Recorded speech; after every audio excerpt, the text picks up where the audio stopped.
a treat to be in this conversation with you. You're like, even by the bio alone, you're like probably the most interesting person I've ever spoken to. You have so many things and moving parts, so I'm interested to get into that. Also, I was talking to my pastor earlier in a podcast, and he saw this title and he just cracked it up. He was Did like, he? "Let the murderer say amen." I have to read this, and I was like, "You do. You actually have to read this."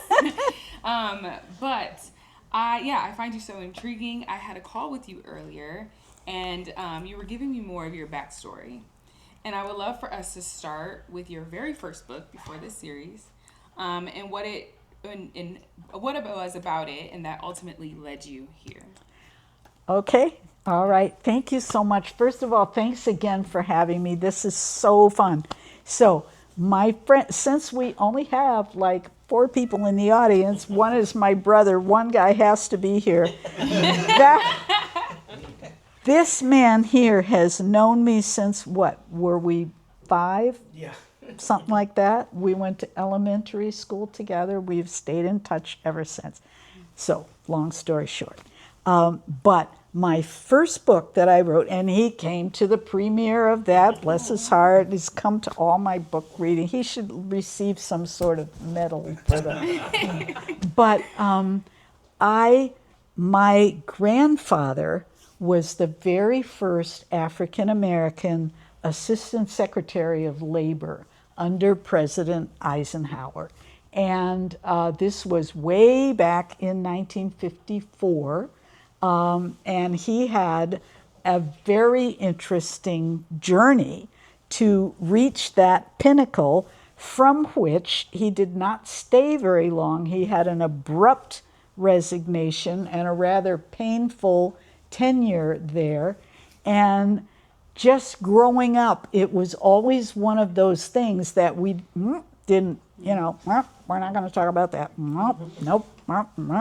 So I was always, naturally, that makes me curious. And as you get older, then you're like, well, I want to know what happened. Why did he leave? Blah, blah, blah. So it ended up that after many of the main characters in the story had passed on, I started researching. And that led me to my first book, provocatively titled Damn Near White, an African American's Family's Rise from Slavery to Bittersweet Success.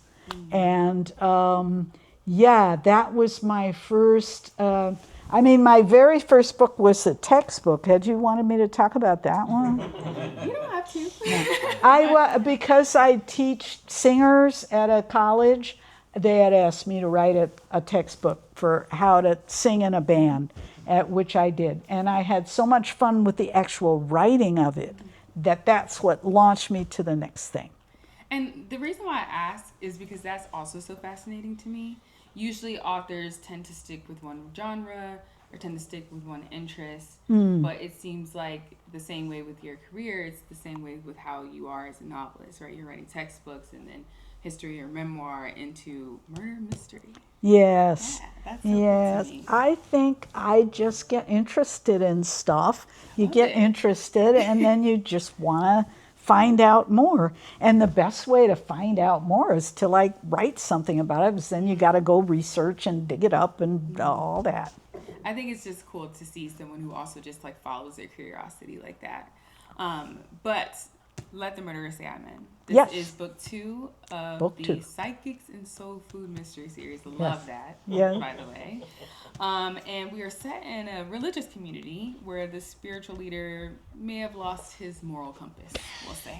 That's a very kind way to put it, yes. I'm curious why you decided on this backdrop for the story, and specifically 1920s and the religious community.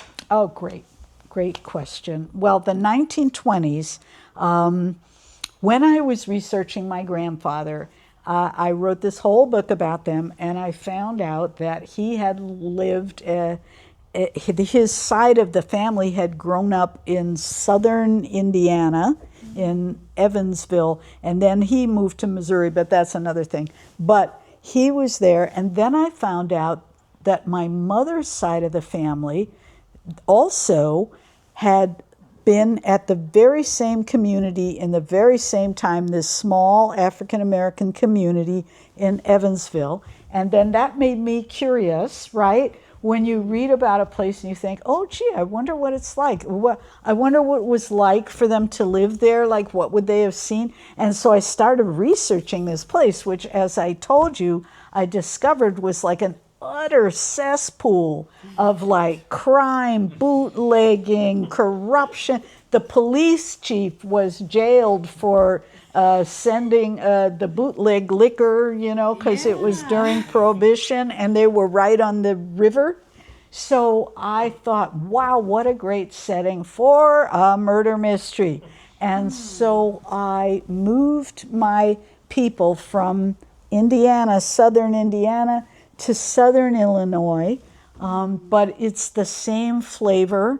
You could imagine sort of a fusion. If Cairo, Illinois, and Evansville, Indiana had a baby, that would be the town that I put. Why? Colorful, corrupt bootleggers, the KKK, part of the Great Migration, right? As all these African Americans are moving up, and the Mississippi River right there, and they're coming, and it was booming with things and people from all over colliding in good and bad ways. They had race riots. So very juicy. It is, and also something so new for readers.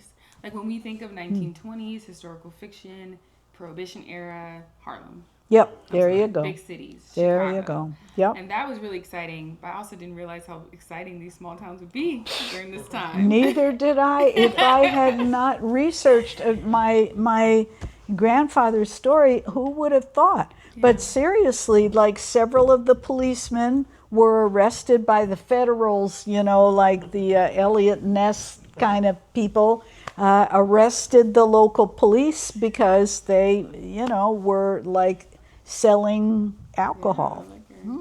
So there might be an argument to say that the smaller towns probably needed it more. Well, and there were a lot of Germans and Europeans there who it was not their culture to be like, we don't drink, alcohol is sinful. They were not feeling that.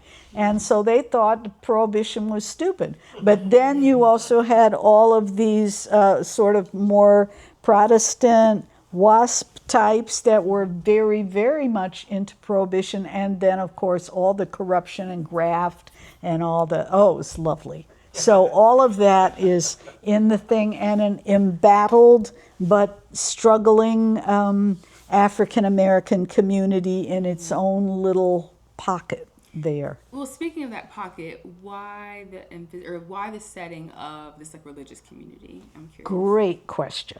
So one of the books that I was unable to publish, and I wrote about 2/3 of it before I realized that it was probably unpublishable.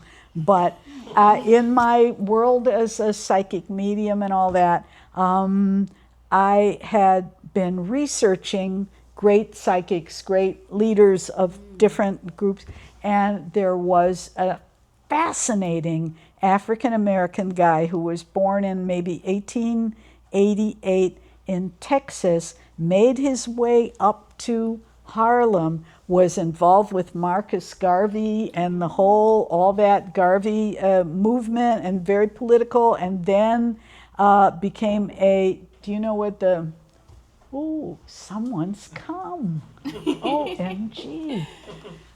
I might have to start from the beginning. I think these are my friends. That's so sweet. Hi.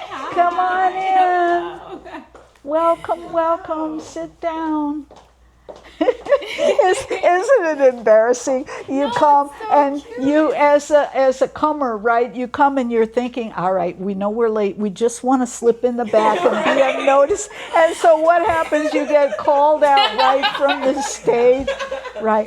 But we're like a little community we here. Are. We're a little family. A conversation between me and you. This is a conversation between all. There we go. So anyway, long story short, I found this man who is a real man who ultimately, later on in his life, was wearing Egyptian garb, Swami kind of Swami hat and going into a whole like fake Hindu vibe. He had a whole thing, had a big following. Very interesting man, and also with very deep psychic and spiritual gifts. So that man actually was a good man, but the way we writers work, and I know how you think, well, what if he wasn't such a good man? But the model for that of and during the 20s, think about it, there was a fascination with the Egyptian motif, right? There were the Egyptian dancers right here in Chicago, right? Who was the famous Egyptian dancer that danced in the World's Fair? Whatever. I'm going off on a historic detour. I forget her name. Sally somebody. Sally Rand. See? But anyway, long story short, it was an era of fantabulous characters in a way that people cannot be characters today. Like you could not Google and check people out, right? So people could completely reinvent themselves and become other, right? And so I just thought, what if, and there were people like Daddy Grace, Father Divine, Marcus Garvey himself was a very colorful, real historical figures who had huge followings and in the cult range, right? A lot of those, like Father Divine, you had to give up your property. You had to give up and to follow him, and he kept his people lived in dormitories.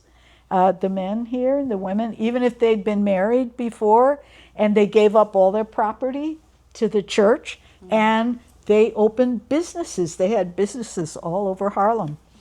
So there were all these groups for real in the 20s.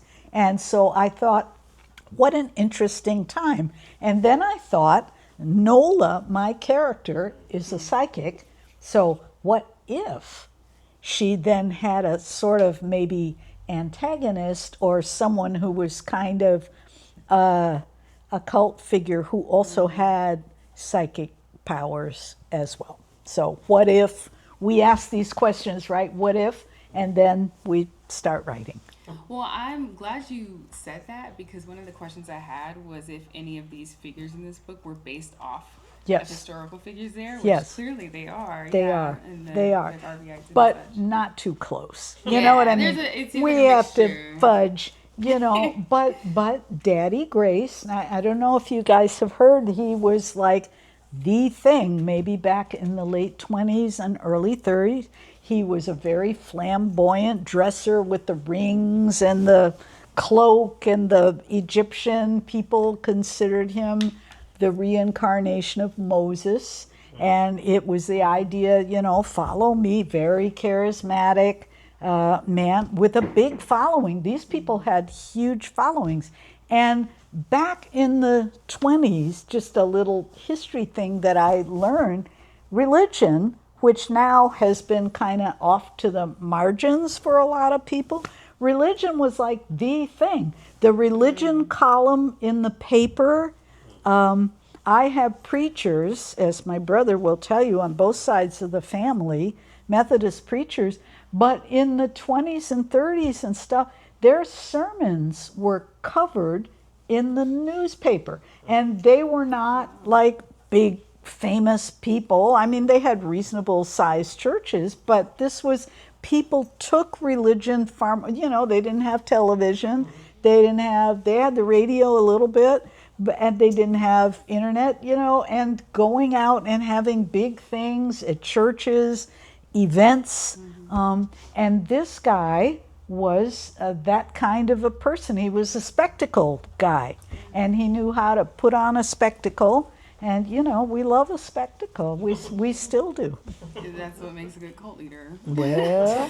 But also, okay, so I'm glad we're on this tangent, because another one of my questions was like, you seem to also have done a lot of research for this book, or any of this, like, era. And I'm wondering how you balanced all the history with also making it a fun, like cozy mystery. Thank you. I'm hoping that that is what happened.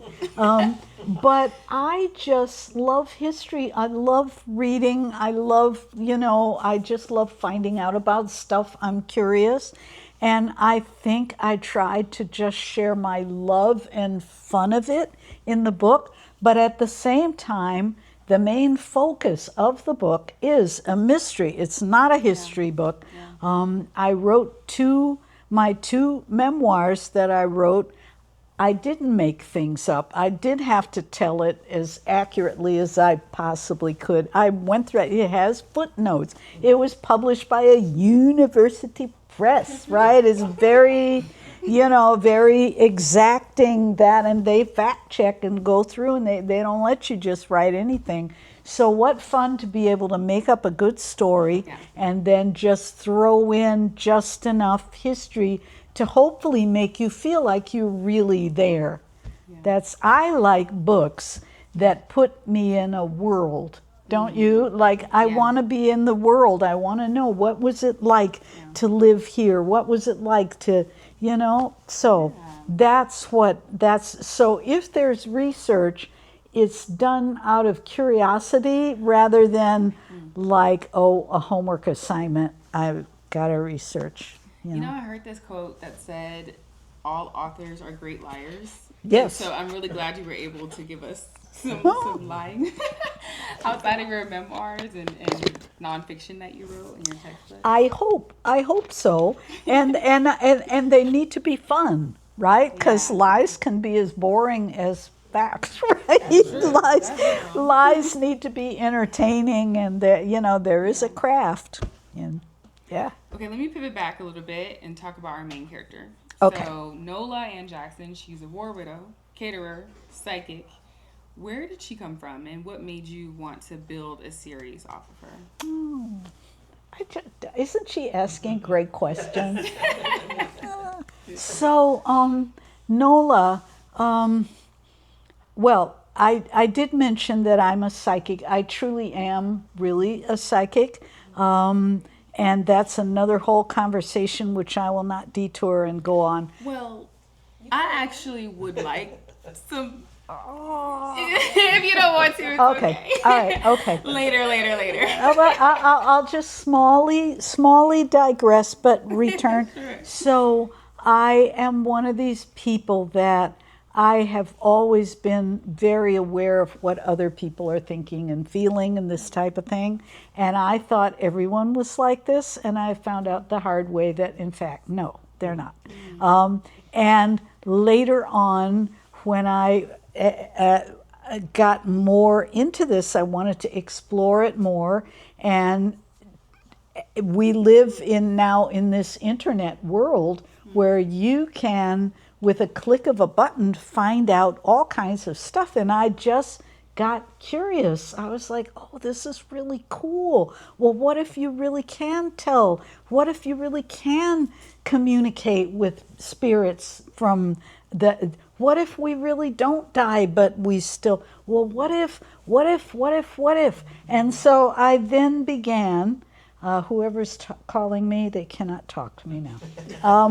I then began to explore taking courses, and I actually took courses with several world-renowned psychics. And then, because I'm like an obsessive person, if you can't tell, I then went to England and studied. There's a church, actually, which is called the Spiritualist Church, this is another conversation, but they're a Christian denomination, actually, but they believe that, okay, if there really is life after death, we should be able to talk to them. And so they began to train mediums, and they're very big in England, and they have a place that looks like that Hogwarts place. It's a castle like English estate outside of London that is called the Arthur Findlay College of Psychic Science, and you can go there and study, which I did. So, long story short, That's all in my background. So I thought, how fun would it be to have a psychic, but I didn't want her to be English. I didn't want to, I wanted her to live in this world that I had thought of, this bouillabaisse of, the South meets the North, corruption meets the church, meets the this, meets the that, boom, all smushed together. And so Nola was born.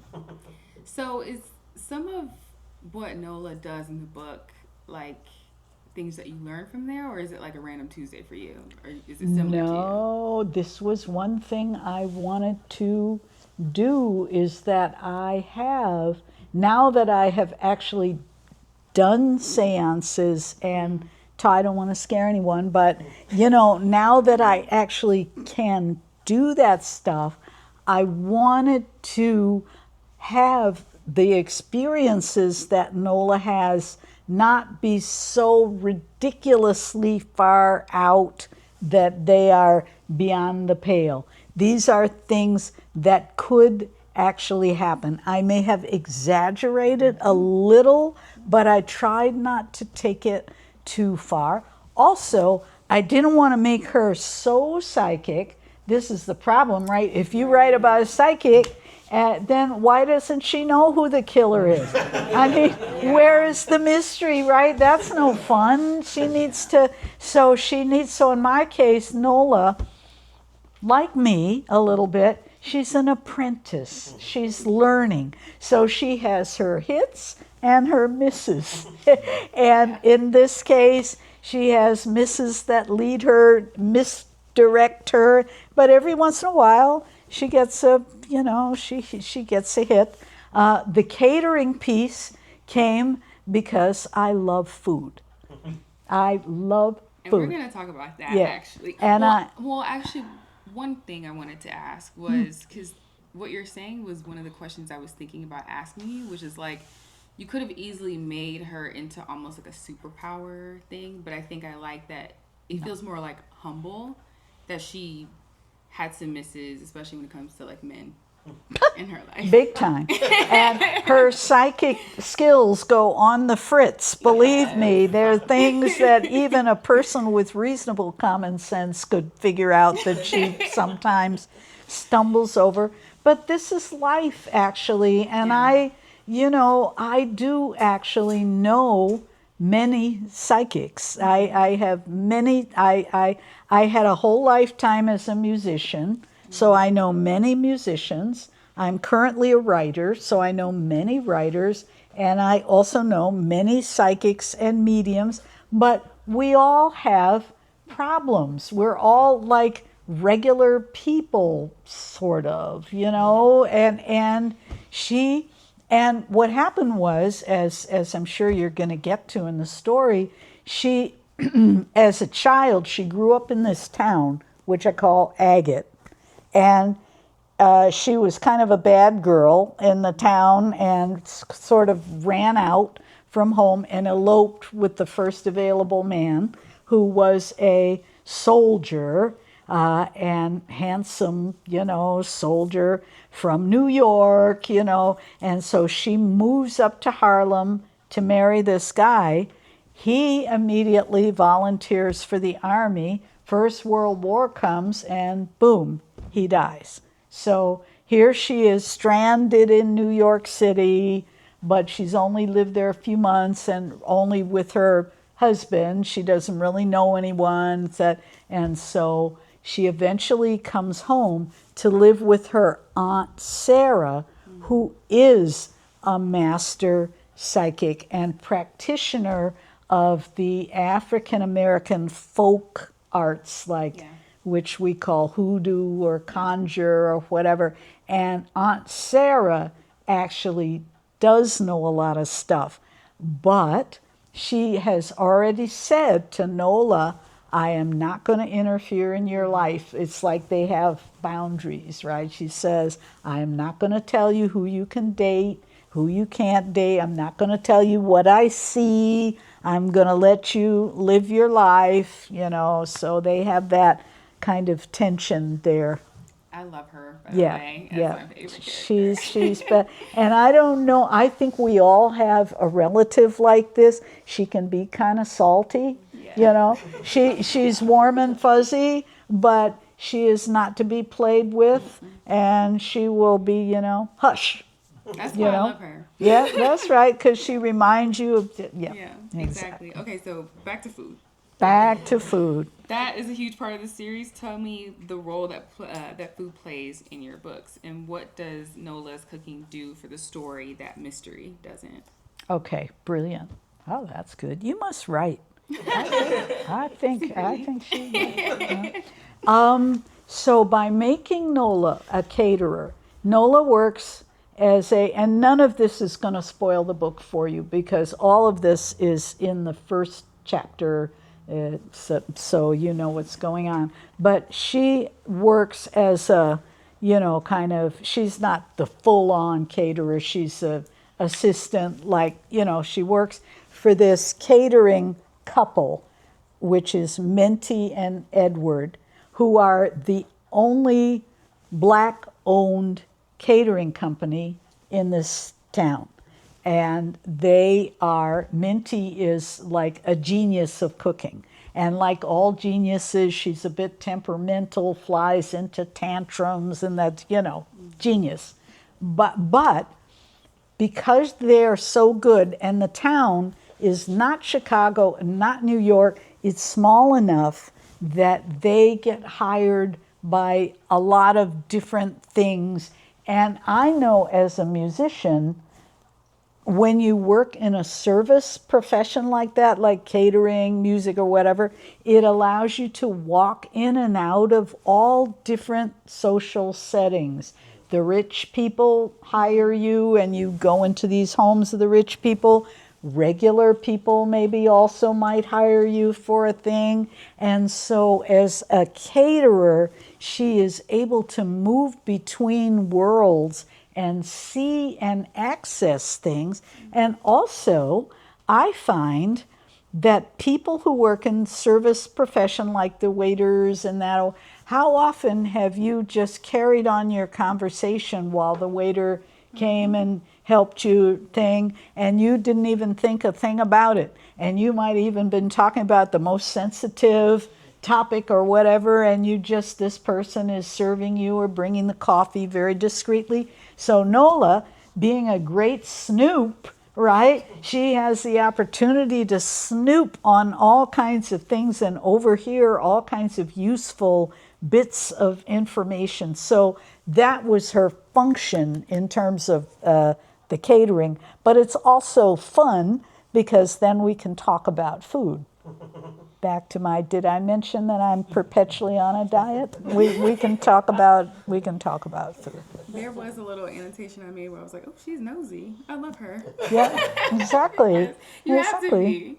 It's such a brilliant way, like from a craft perspective. I think it's a brilliant way to like bring a murder mystery together because I think food also is like it's fun, right? For It's people to talk big about. fun, and most of us are on diets. We cannot eat pineapple upside down cake in the same meal with macaroni and cheese, fried chicken, biscuits, and I was hungry reading this. yeah, For sure. no, I know. I know. So more on craft actually.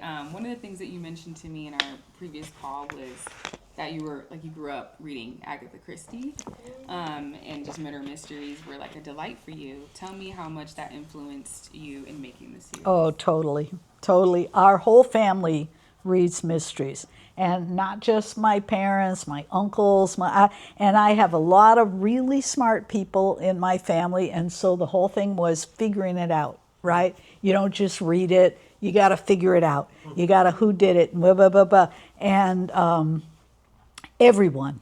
And so this was just something we grew up with. It was so fun, right?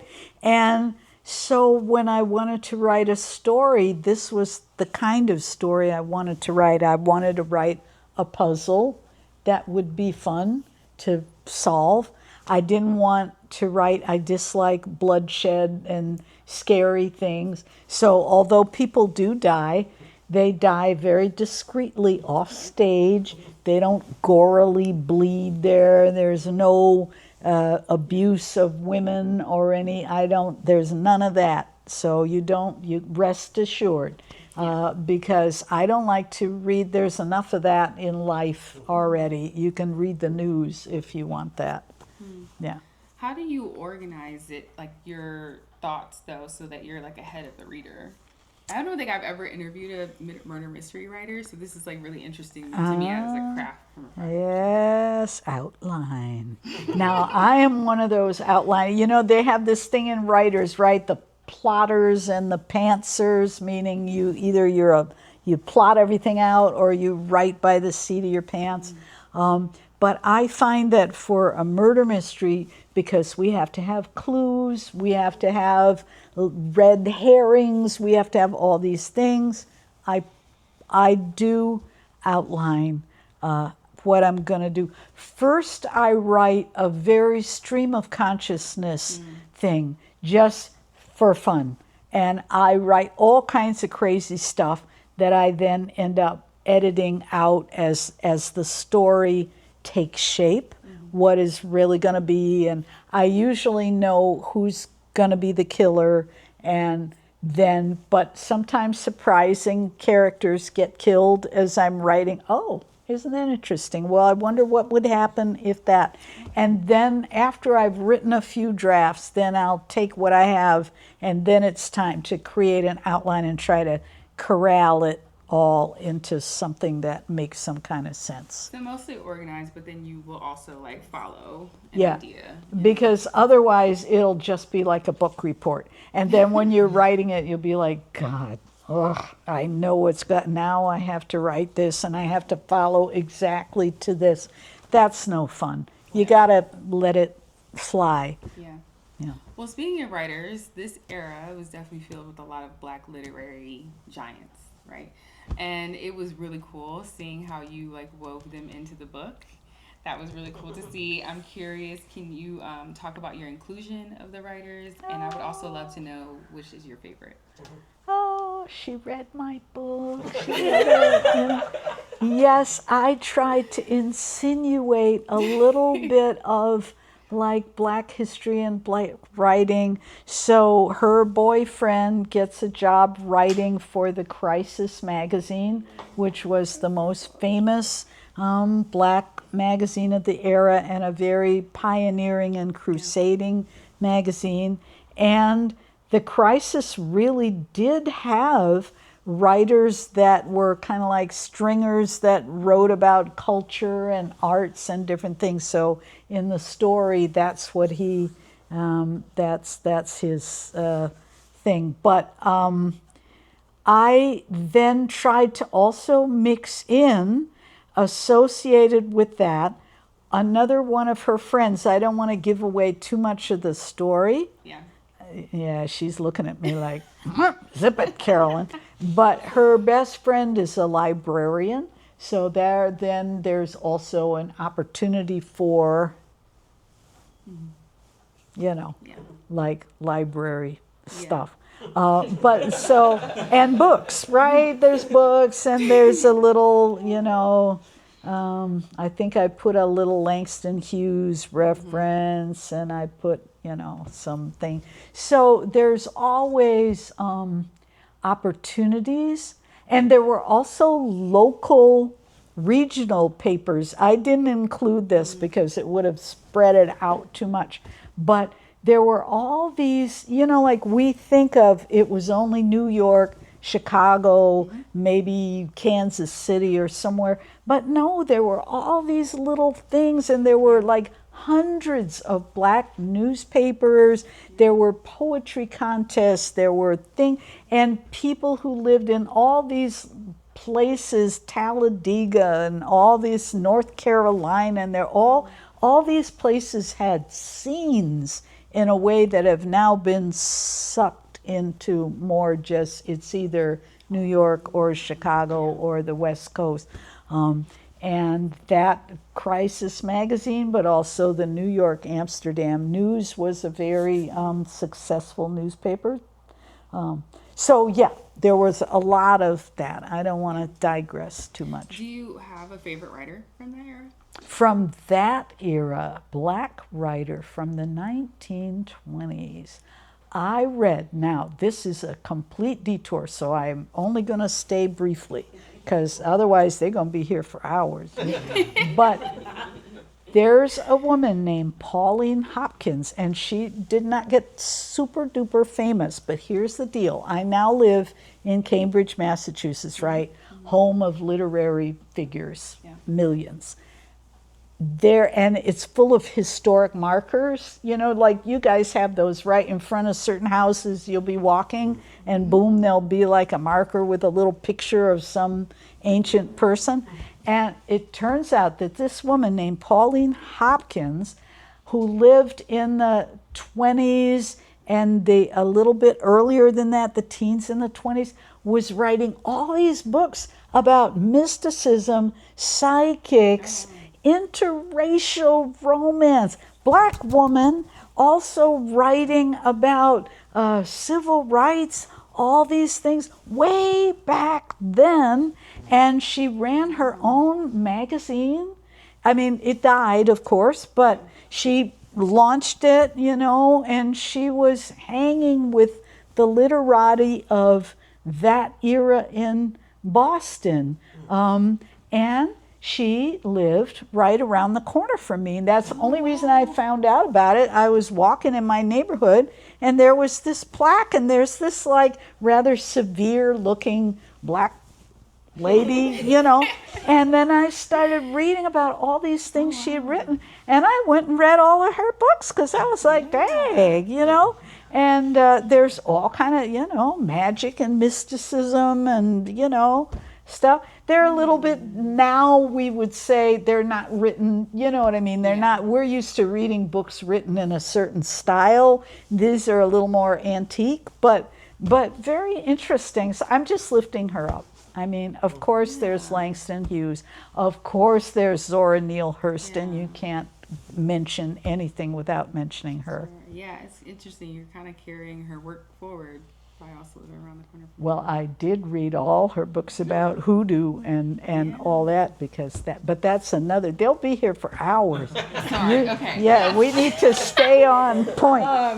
Okay, so I actually have like one more question, and like serious question, and then I have some fun questions, but you guys feel free to like interrupt and all that. Well, one I want to ask, what do you want, or how do you want readers to feel after they close this book? I want readers. I used to have a phrase when I was a musician. I used to work with a singer, and she would go around to the different public schools and perform jazz for elementary schools. And she had this phase, she would call it edu-tainment. And it was this combination of, we're teaching about Billie Holiday and then we're singing a Billie Holiday song. So I would like mine to be edutainment. I would like for the reader to feel a little lift. Obviously, it's not a religious book at all. It's you know, but hopefully it's a hopeful book. It's a positive book, and it's a book about people who find resilience even in a time when they are being very oppressed. I mean, these people are being oppressed. It's not a, you know, there's real danger for them, but yet they find resilience and they live their lives with grace and a certain style. And so I would like the reader to feel, I guess, resilient. Maybe they learned a little something they didn't learn. And big time, I want them to feel they were entertained. They enjoyed it all the way from the beginning to the end, and they didn't, I don't know if you've ever had this feeling, but like where you finish your book and you go, that was a waste of time. That was a waste of it. I'll never do that again. I don't want people to feel that way. No, I definitely felt entertained, definitely was educated, so edutainment is a great. Yeah. Any questions before I transition to some fun ones? I was just wondering about Nola. And where you got the name, is that New Orleans, Louisiana? People do call it Nola. They do call it that. Sometimes, well, David is a writer, by the way. I'm about to out you right now because he's a writer, and we were in school from the 4th grade. I used to go over to his house and we would write stuff. We would make up little stories. Do you remember that? I have them all. Oh my God. Oh, that's terrifying. That's blackmail material right there. But yeah, the name just kind of popped in. Jackson